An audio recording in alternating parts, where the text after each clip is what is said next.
Class 8 के student, सबसे पहले आपको सामाजिक विज्ञान में सबसे पहला जो चैप्टर है, जो न्यू बुक है, नया बुक है सीबीएसई बोर्ड का, उसमें भारतीय संविधान का निर्माण किस प्रकार हुआ है इसके बारे में हम लोगों को पढ़ना है।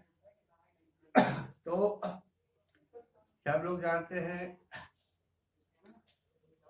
कि भारत सैकड़ों वर्षों तक ब्रिटिश औपनिवेशिक शासकों के अधीन में रहा था। सैकड़ों वर्षों के संघर्ष के बाद भारत स्वतंत्र हुआ, आजाद हुआ। तो किसी भी स्वतंत्र राष्ट्र के लिए अपना नियम कानून, अपना संविधान होना बहुत जरूरी है। यदि किसी देश का स्वतंत्र रूप से संविधान नहीं है तो समझिए कि वह देश स्वतंत्र नहीं, वह देश गुलाम है। ऐसे तो खास करके लोकतांत्रिक देश में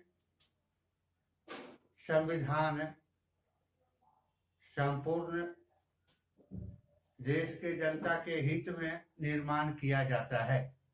लेकिन इसके अतिरिक्त गैर लोकतांत्रिक शासक भी वाले देशों में भी संविधान का निर्माण किया जाता है, जो कि शासकों के हित में रहता है।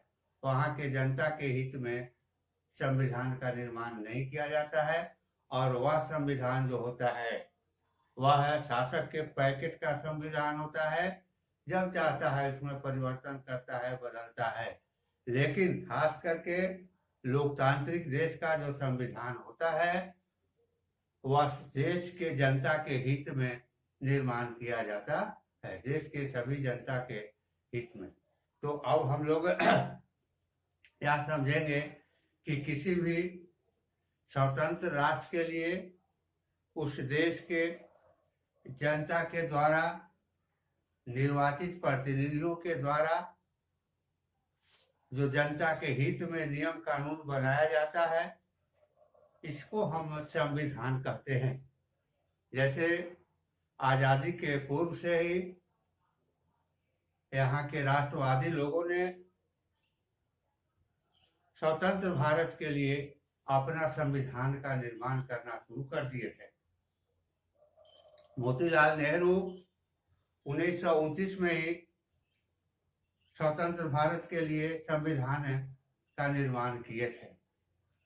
लेकिन 1947 में भारत स्वतंत्र हुआ, और स्वतंत्र होने के बाद जैसा कि हम सभी लोग जानते हैं कि भारत दो भागों में विभाजित हो गया, एक हिंदुस्तान, दूसरा पाकिस्तान। और यह बंटवारा, भारत और पाकिस्तान का जो बंटवारा था वह कोई साधारण बंटवारा नहीं था, वह खून से रक्त रहित बंटवारा था, जिसमें लगभग 10 लाख लोग जो है भारत और पाकिस्तान के मारे गए थे। और उसके बाद जो संविधान था वह दो भागों में बंट गया, एक भारत का संविधान और दूसरा पाकिस्तान का संविधान। उसके बाद पुनः यहाँ के राष्ट्रवादी लोग जो थे एक अपने भारत के लिए संविधान का निर्माण करना शुरू किए, और संविधान का निर्माण करने के लिए सबसे पहले वे लोग एक संविधान सभा बनाए, एक संविधान सभा बनाए, और संविधान सभा में प्रांतीय प्रतिनिधियों के आधार पर उस सभा के सदस्यों का चुनाव हुआ, और सभा के वे लोग सदस्य बने। तो सबसे पहले हम लोग यह जानेंगे कि संविधान क्या है। संविधान किसी भी देश के जनता के द्वारा चुने हुए जनप्रतिनिधि किसी एक स्थान पर बैठ करके और जनता के हित में जो नियम कानून बनाते हैं, इसको हम संविधान कहते हैं। जो देश के नागरिकों के हित में नियम कानून बनता है। दूसरे शब्दों में, स्वर्गीय पंडित जवाहरलाल नेहरू ने इसके संबंध में कहा था कि यह एक चलायमान राष्ट्र है, यह एक चलायमान राष्ट्र है और अब हमें पुराने पोशाकों को उतार देना है, अब हमें पुराने पोशाकों को उतार देना है और नए पोशाकों को धारण कर लेना है, जो हमेशा गतिमान रहेगा, जो हमेशा गतिमान रहेगा। यह स्वर्गीय पंडित जवाहरलाल नेहरू का कथन था संविधान सभा के संबंध में। तो इस तरह से एक संविधान सभा का निर्माण हुआ और इस संविधान सभा में सभी वर्गों के, सभी धर्मों के, सभी समुदायों के लोगों को रखा गया। एक प्रांतीय आधार पर चुनाव के बाद इसमें सभी लोगों को रखा गया। इसमें कुल संविधान सभा में 296 सदस्य थे। कुल संविधान सभा के सदस्य जो थे वो कितने थे? 296 सदस्य थे।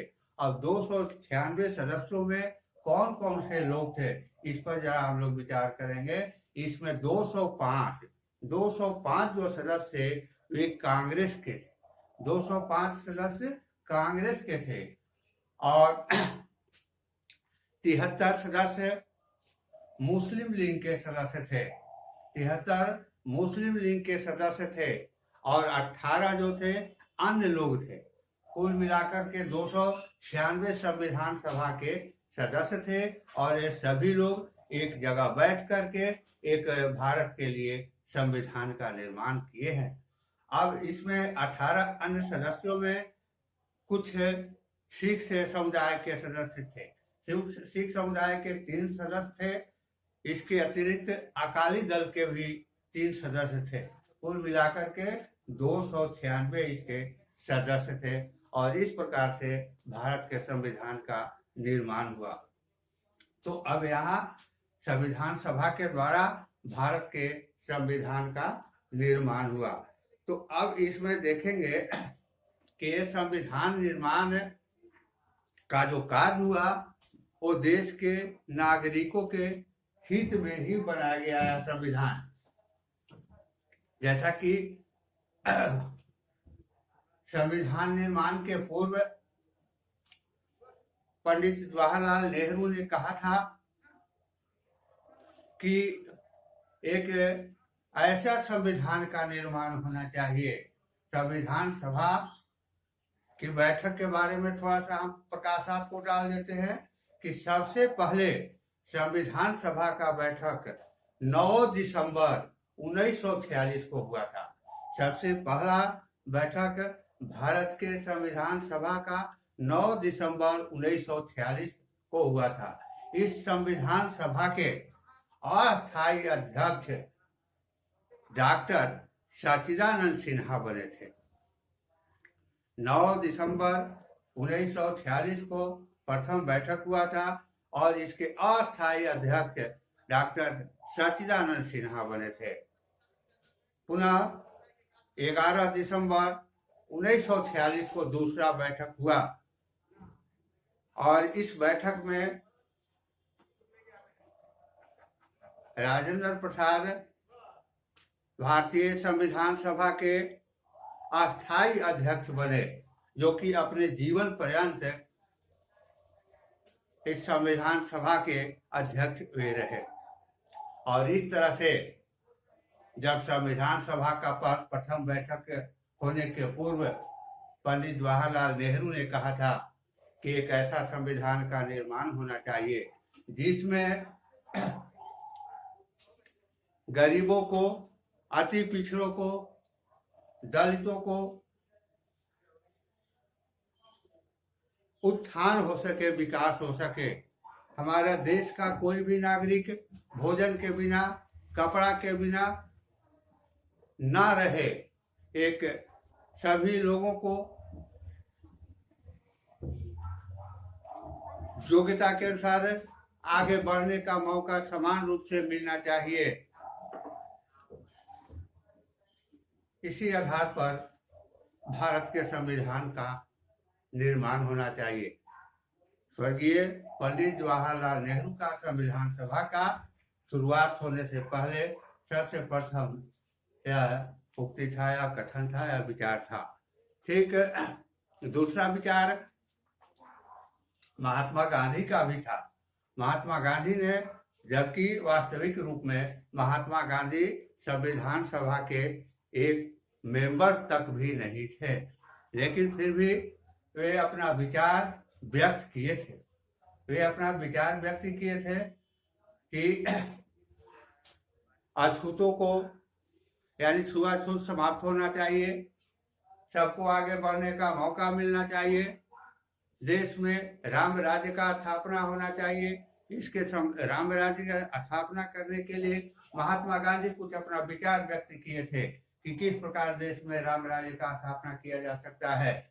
तो इसके संबंध में जो कि आज पंचायती राज्य व्यवस्था देखते हैं, यह महात्मा गांधी के राम राज्य का जो विचार था, सिद्धांत था, उसी के आधार पर इसको भारत के संविधान में रखा गया है। तो इन सारी चीजों बातों को ध्यान में रखते हुए और भारत के संविधान का निर्माण किया गया, जो कि एक संविधान सभा के द्वारा भारत के संविधान का निर्माण। अब यहाँ हम लोग देखेंगे कि भारत के संविधान का निर्माण करने में, भारत के संविधान को बनाने में कितना समय लगा। भारत के संविधान को बनाने में हम लोग ऐसा कहते हैं कि 2 वर्ष 11 महीना 18 दिन का समय लगा, जबकि 26 जनवरी 1950 को भारत का संविधान लागू कर दिया गया था। इसलिए 26 जनवरी 1950 को हम लोग क्या गणतंत्र दिवस के रूप में पूरा भारतवासी मनाते हैं। इसलिए कि 26 जनवरी 1950 को भारत का संविधान लागू किया गया था। तो गणतंत्र दिवस हम क्यों मनाते हैं? इसलिए कि जो संविधान का निर्माण किया गया है, किसी धर्म के, किसी जाति के, किसी समुदाय के हित में नहीं बनाया गया है। यह संविधान पूरे देश के नागरिकों को हितों का ख्याल रखते हुए और इस संविधान का निर्माण किया गया है। और यह संविधान जो बनाया गया है, किसी राजा महाराजा के द्वारा संविधान का निर्माण नहीं किया गया है, बल्कि देश के नागरिकों के द्वारा, चुने हुए प्रतिनिधियों के द्वारा यह संविधान निर्माण किया गया है, जो कि सारे देश के नागरिकों को ख्याल कर रखते हुए और इसका निर्माण किया गया है। इसलिए इसे हम गणतंत्र दिवस के रूप में मनाते हैं। तो अब यहाँ गणतंत्र के दिवस के रूप में मनाते हैं। तो 26 जनवरी 1950 को लागू हुआ। अब भारतीय संविधान का मुख्य निर्माण करने में 165 दिन इसमें बैठक हुई, यानी 2 वर्ष 11 महीना 18 दिन में कुल इसका बैठक जो है 165 दिन हुआ था। 165 दिन कुल इसमें बैठक हुआ था। यानी जितने भी संविधान सभा के सदस्य थे वे 165 दिन बैठक किए थे। और 165 दिन में 144 दिन इस पर सघन चर्चा हुआ था, बहस हुआ था, तर्क वितर्क हुआ था और उसके बाद भारत के संविधान का निर्माण किया गया।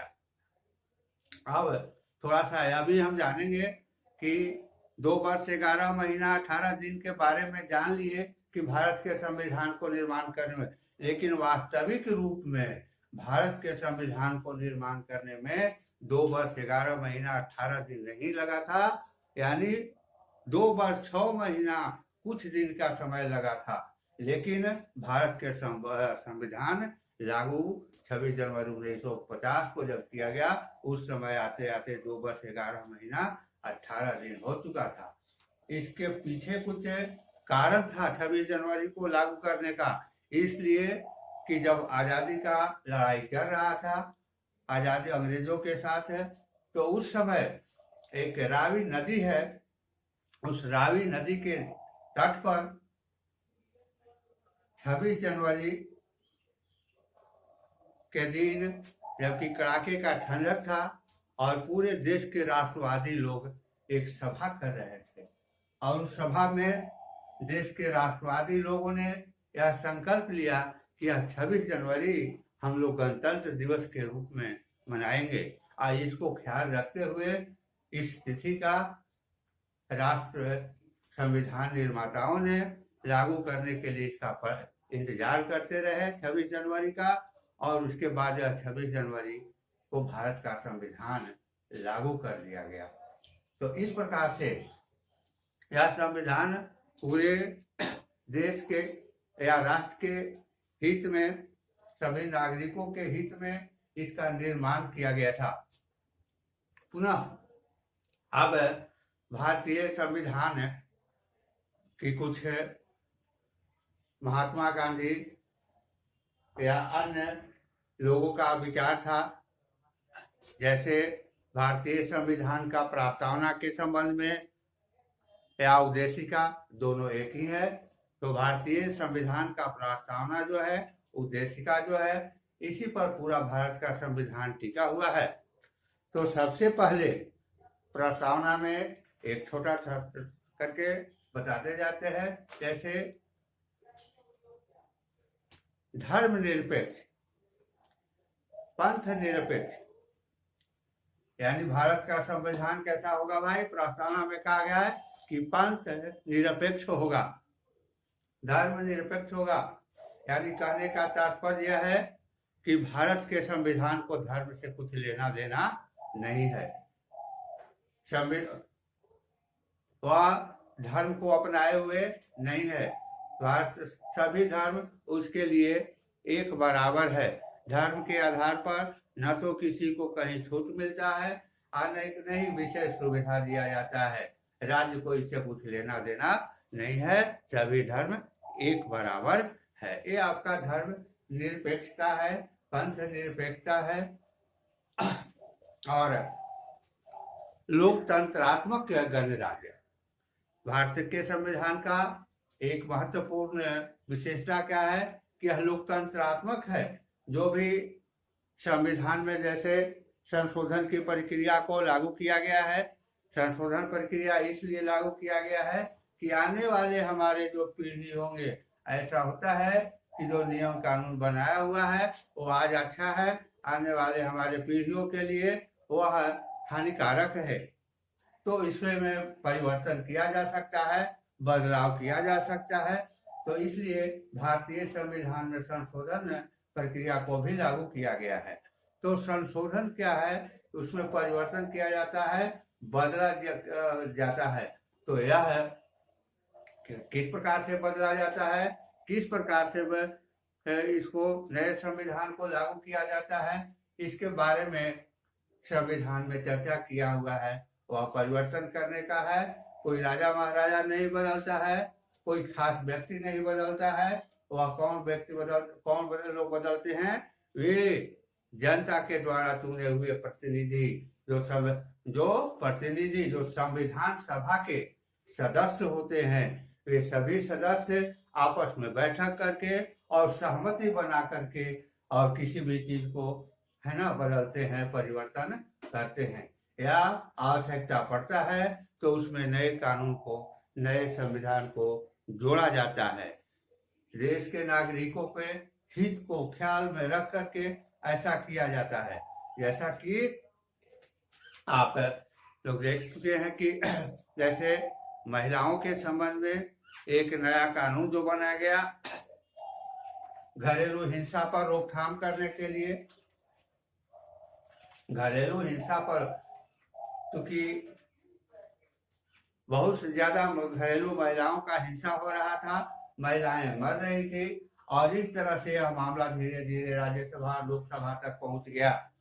और वहां पहुंचने के बाद इस पर लोकसभा और राज्यसभा में सघन बहस और चर्चा के बाद इसमें वहां से एक कठोर कानून बनाया गया, महिलाओं के हितों को ख्याल में रख करके। महिलाओं की सुरक्षा के दृष्टिकोण से कठोर कानून पारित किया गया और उस कानून का क्या है, स्पीडी ट्रायल कर दिया गया, यानी बहुत जल्दी सुनवाई होना चाहिए। और इसके तहत किसी भी घरेलू हिंसा यानी महिलाओं को क्या है, बहुत अधिक कम हो गया है बदलाव के कारण, यानी कानून में, संविधान में संशोधन के माध्यम से घरेलू हिंसा को रोकथाम किया गया। तो इस प्रकार से भारत के संविधान में अनेक प्रकार से परिवर्तन करने और बदलने का भी नियम कानून बनाया गया है, जिसको हम संशोधन प्रक्रिया कहते हैं। अब गणराज्य का अर्थ होता है कि जैसे कोई भी व्यक्ति या कोई राजा महाराजा इसमें कोई हेरा फेरी परिवर्तन नहीं कर सकता है। इसमें परिवर्तन करने का केवल एक अधिकार जो है वह जनता के द्वारा चुना हुआ प्रतिनिधि ही कर सकता है। यह भारतीय संविधान की महत्वपूर्ण विशेषता है। और अगला विशेषता क्या है कि यह एक लिखित संविधान है। भारत का जो संविधान है वह लिखित संविधान है, इसमें मौखिक नहीं है। इसमें कोई एक व्यक्ति, भारत के प्रधानमंत्री या राष्ट्रपति अगर चाहेंगे कि हम संविधान में संशोधन कर दें, परिवर्तन कर दें, तो नामुमकिन है। इसके परिवर्तन करने के लिए संसद भवन का, संसद लोकसभा में 2/3 बहुमत होना बहुत जरूरी है। पुनः राज्यसभा में भी इसका 2/3 बहुमत होना बहुत जरूरी है। तो इस प्रकार से यह एक लिखित संविधान है। इसमें जबकि तुलनात्मक दृष्टि से अन्य जैसे यहाँ पर राजतंत्र रहता है, सैनिक शासन रहता है, वहाँ का संविधान जो है लिखित नहीं रहता है, उसके पैकेट का संविधान रहता है। जब चाहता है उसमें हेरा फेरी परिवर्तन करता है। कोई भी नियम कानून, कोई भी डिसीजन करने के लिए वहाँ के राजा से, सैनिक शासन से आदेश लेना पड़ता है। लेकिन जहाँ पर लिखित निर्मित संविधान होते हैं उसमें किसी से आदेश लेने का नहीं है। प्रत्येक नागरिकों को, प्रत्येक देशवासियों को अधिकार और कर्तव्य का स्पष्ट रूप से चर्चा कर दिया गया है। यदि इस अधिकार और कर्तव्य का किसी से अगर किसी प्रकार का हनन होता है तो वह नागरिक अपने रक्षा के लिए न्यायालय की शरण में जा सकता है और न्यायालय उसके अधिकारों को रक्षा करने का करता है। यानी कहने का, और अगला विशेषता भारतीय संविधान का क्या है कि यह संघात्मक शासन प्रणाली को अपनाया गया है। संघात्मक शासन प्रणाली को अपनाया गया है। यह भारतीय संविधान की एक महत्वपूर्ण विशेषता है। ऐसा गैर लोकतांत्रिक राजतंत्र में नहीं होता है। राजतंत्र में क्या होता है कि वहाँ के कार्यपालिका, न्यायपालिका सारे जो होते हैं राजा के अधीन में होते हैं, सैनिक शासन के अधीन में होते हैं। जबकि लोकतांत्रिक देश में जो है वह संघात्मक शासन व्यवस्था अपनाया जाता है। और संघात्मक शासन का अर्थ होता है कि पूरे देश की जो शक्ति है वह केंद्र और राज्य सरकार के बीच बांट दिया जाता है। केंद्र और राज्य सरकार के, एक केंद्रीय सरकार होता है, दूसरा जिसको हम संघ सरकार भी कहते हैं, दूसरा राज्य सरकार होते हैं जिसको हम राज्य सरकार या प्रांतीय सरकार भी कहते हैं। तो ये दोनों अलग अलग होते हैं। और भारत के संविधान में केंद्र सरकार के अधिकारों का स्पष्ट रूप से वर्णन किया गया है। दूसरी तरफ राज्य सरकार के अधिकारों का भी स्पष्ट रूप से वर्णन किया है। किस मुद्दे पर कौन कौन सा कार्य केंद्र सरकार को करना है, कौन सा कार्य राज्य सरकार को करना है। और इस तरह से केंद्र सरकार और राज्य सरकार अपने अपने क्षेत्र में स्वतंत्र रूप से कार्य करते हैं। जैसे अगर कोई भी केंद्र सरकार राज्य सरकार के जो अधिकार हैं प्रदान किया गया है उसमें हस्तक्षेप नहीं कर सकता है। राज्य सरकार को जो अधिकार संविधान के द्वारा नहीं दिया गया है वैसे कार्य को राज्य सरकार नहीं कर सकती है। अगर करती भी है तो दोषी माना जाएगा, दंडित माना जाएगा, दोषी समझा जाएगा। तो इस प्रकार से अन्य जिला स्तरीय या पंचायत स्तरीय जो निकाय हैं, संस्थाएं हैं, सभी का संविधान के द्वारा लिखित रूप से अधिकार प्रदान किया गया है। या जितने भी अधिकारीगण हैं, सभी लोगों को अपना अलग अलग अधिकार दिया गया है। जो तो इस तरह से भारत के संविधान की एक महत्वपूर्ण विशेषता यह है कि संघात्मक शासन प्रणाली को अपनाया गया है। और जैसे छुआछूत की भावना को समाप्त, यानी भारतीय संविधान में कोई भी व्यक्ति किसी प्रकार का छुआछूत नहीं कर सकता, एक प्रकार का अपराध माना गया है और इसे लिखित रूप से संविधान में जोड़ दिया गया है। अगर ऐसा कोई भी करता है, भेदभाव करता है, छुआछूत मानता है, तो वह कानूनी दृष्टिकोण से अपराध है, उसे सजा का अधिकारी होगा। तो इस प्रकार से भारत के संविधान की एक महत्वपूर्ण विशेषता है। धर्म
कर